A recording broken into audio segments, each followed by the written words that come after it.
Is there really anything better than a winning streak? Food tastes better, sleep is easier, and honestly, it's just a lot more fun. Welcome to this web edition of Cuse Countdown alongside Tim Leonard, Cooper Boardman. I'm No Eagle. It's time to talk about the SU basketball team's quest for its third straight win. But first, big news, guys. The XFL is on its way back. Yeah, it's big news. I'm excited for the XFL return, but tough break for Johnny Manziel. Yeah, it's a tough one for Johnny Football, but I think we're all excited for some XFL football to come back. Johnny Manziel, Johnny Football, more like Johnny will not be playing. Well, Syracuse coming off a big win over Boston College in the Dome, and Jim Boeheim after the game really pleased with the offensive showing.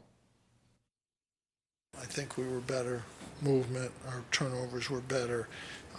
We certainly shot it better. We had time to work on our shooting.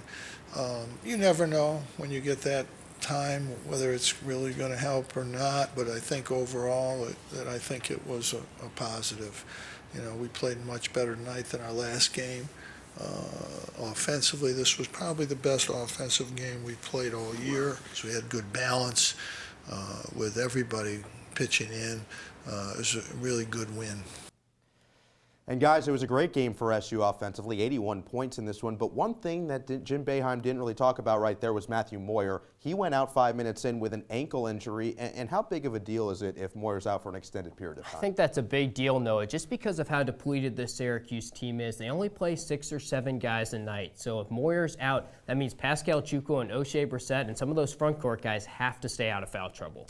Yeah, and I think outside of a depth issue, Syracuse is going to miss Matt Moyer's presence. He's a scrappy guy, a guy that mucks things up defensively. He's a big reason why the Syracuse team is a top 50 defense in the country. I think we can all agree it's a big loss for Syracuse, and it remains to be seen how long he will miss. But taking a look at the last time these two teams faced off about a week and a half ago, Syracuse got the better of Pittsburgh, who's still looking for that first ACC win of the season.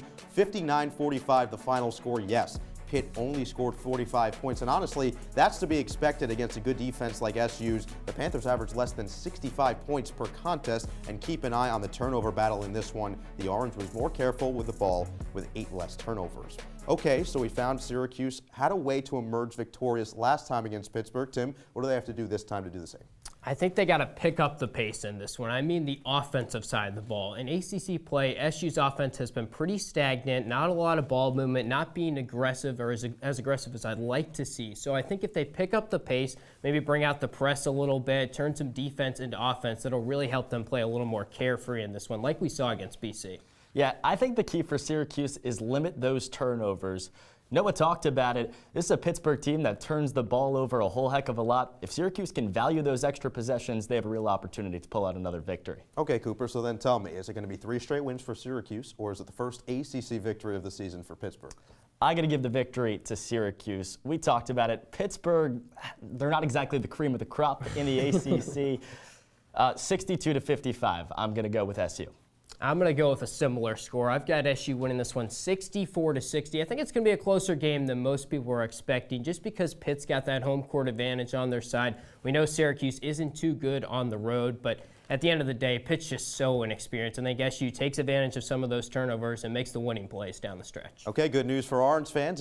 Each of these two have SU winning their 3rd straight game. And that's all the time we have for this web edition of Cuse Countdown. Don't forget to check out our webisodes and other content online at CitrusTV.com and on social media at CitrusTV Sports. For Tim Leonard, Cooper Boardman, and the rest of our Cuse Countdown crew, I'm No Eagle saying so long and good night.